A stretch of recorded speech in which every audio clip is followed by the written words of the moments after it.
नमस्कार मित्रांनो, DMR Maharashtra academy या यूट्यूब चॅनलवर तुमचं खूप खूप स्वागत आहे. अनेकदा काय होतं की सरकारी भरती निकालाच्या याद्या बघितल्या की आपला गोंधळ उडतो, नाही का? पण अजिबात काळजी करू नका. आज आपण कल्याण डोंबिवली महानगरपालिकेची स्टाफ नर्स पदाची जी निकाल यादी आहे ती एकदम सोप्या भाषेत समजून घेणार आहोत. सगळं काही अगदी स्पष्ट होईल. मला माहितीये, ही यादी तुमच्यापैकी बऱ्याच जणांच्या करिअरसाठी खूप महत्वाची आहे आणि म्हणूनच आपण यातली प्रत्येक लहान-सहान गोष्ट अगदी शांतपणे आणि सविस्तरपणे समजून घेणार आहोत. चला तर मग एकत्र मिळून हा गुंता सोडवूया. चला बघूया आज आपण नक्की काय काय पाहणार आहोत. सगळ्यात आधी या भरती प्रक्रियेचा पोड कसा उलगडायचा ते बघू. मग यादीची रचना कशी आहे, आरक्षणाचे वेगवेगळे प्रवर्ग, निवड आणि प्रतीक्षा यादीतला नेमका फरक काय आहे, आणि हो, सगळ्यात महत्त्वाचं, तुमचा निकाल तुम्ही सहजपणे कसा शोधू शकता, हे सगळं आपण पाहणार आहोत. चला तर मग सुरू करूया. हे बघा, या यादीकडे एक किचकट गोंधळात टाकणारं कागदपत्र म्हणून बघू नका. त्याऐवजी आपण याला एक कोड समजूया, जो आपल्याला एकत्र मिळून सोडवायचा आहे. तर सगळ्यात पहिली आणि महत्त्वाची गोष्ट, हे डॉक्युमेंट नक्की आहे तरी काय? तर ही आहे कल्याण डोंबिवली महानगरपालिकेच्या स्टाफ नर्स पदासाठीची तात्पुरती निवड यादी आणि प्रतीक्षा यादी.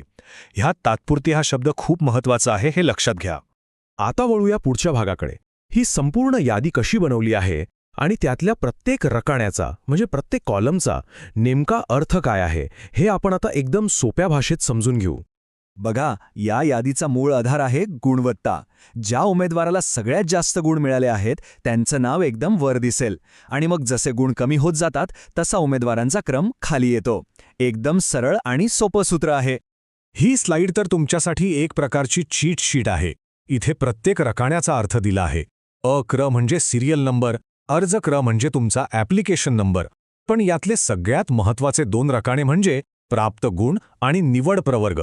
हे दोन रकाने समजले की समजा अर्धी यादी तुम्हाला समजलीच. ओके, आता आपण यादीच्या सगळ्यात महत्त्वाच्या आणि थोड्याशा गुंतागुंतीच्या भागाकडे आलो आहोत. मूळ प्रवर्ग आणि निवड प्रवर्ग या दोन कॉलम्समध्ये नेमका काय फरक आहे हे समजून घेतलं की सगळं चित्र एकदम स्पष्ट होईल. तर मग मूळ प्रश्न हाच आहे की या दोन प्रवर्गांमध्ये नेमका फरक तरी काय आहे? एकाच उमेदवारासाठी हे दोन्ही प्रवर्ग वेगवेगळे का असू शकतात? चला, याचं उत्तर आपण आता शोधूया. तर बघा, फरक अगदी सोपा आहे. मूळ प्रवर्ग म्हणजे तुम्ही अर्ज भरताना जो तुमचा सामाजिक प्रवर्ग म्हणजे तुमची कॅटेगरी निवडली होती तो प्रवर्ग. पण निवड प्रवर्ग म्हणजे तुमची निवड नक्की कोणत्या प्रवर्गातून झाली आहे हे तो दाखवतो. म्हणजे बघा, कधीकधी राखीव प्रवर्गातल्या उमेदवाराला इतके चांगले गुण मिळतात की त्याची निवड थेट खुल्या प्रवर्गातून होते. तेव्हा त्याचा मूळ प्रवर्ग वेगळा आणि निवड प्रवर्ग वेगळा दिसू शकतो. त्या निवड प्रवर्ग रकान्यात तुम्हाला अशी शॉर्ट फॉर्म्स दिसतील. घाबरून जायचं कारण नाही. GEN म्हणजे जनरल किंवा खुला प्रवर्ग, LDS म्हणजे महिला आरक्षण आणि EX म्हणजे माजी सैनिक. ही स्लाईड तुम्हाला हे सगळे कोड समजून घ्यायला नक्कीच मदत करेल. आणि आता आपण त्या भागाकडे आलो आहोत ज्याची तुम्ही सगळे आतुरतेने वाट बघत आहात. म्हणजे उमेदवाराची निवड झाली आहे की ते प्रतीक्षा यादीवर आहेत हे नक्की कसं ओळखायचं. ही माहिती तुमच्यासाठी खूप खूप महत्त्वाची आहे. इथे बघा, डॉक्युमेंटमध्येच एक स्पष्ट विभागणी केलेली आहे.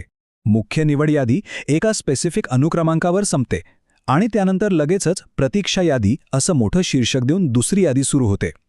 हीच ती सीमारेषा आहे जी आपल्याला ओळखायची आहे. याचा अर्थ एकदम सरळ आणि स्पष्ट आहे. जर तुमचं नाव मुख्य यादीत असेल तर तुमची तात्पुरती निवड झालेली आहे, अभिनंदन. आणि जर नाव प्रतीक्षा यादीत असेल तर याचा अर्थ मुख्य यादीतला कोणी उमेदवार जॉईन झाला नाही तर गुणानुक्रमे तुम्हाला संधी मिळू शकते, म्हणजे तुम्ही पुढच्या रांगेत आहात. प्रतीक्षा यादी ओळखण्याची आणखी एक सगळ्यात सोपी खूण आहे. निवड प्रवर्ग या कॉलममध्ये तुमच्या नावापुढे WL असं लिहिलेलं दिसेल. WL म्हणजे वेटिंग लिस्ट. जर तुमच्या नावापुढच्या निवड प्रवर्गात WL लिहिलेलं असेल तर तुम्ही प्रतीक्षा यादीत आहात हे तुम्ही पक्क समजा.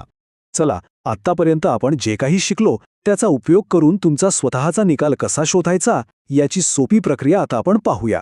ही प्रक्रिया एकदम सोपी आहे. फक्त 4 पायऱ्या लक्षात ठेवा. 1. यादीत तुमचा रोल नंबर किंवा नाव शोधा. 2. तुमचे गुण तपासा. 3. तुमचा निवड प्रवर्ग कोणता आहे ते काळजीपूर्वक बघा. आणि चौथी आणि शेवटची पायरी, त्या निवड प्रवर्गाच्या आधी WL लिहिलेला आहे का हे तपासा.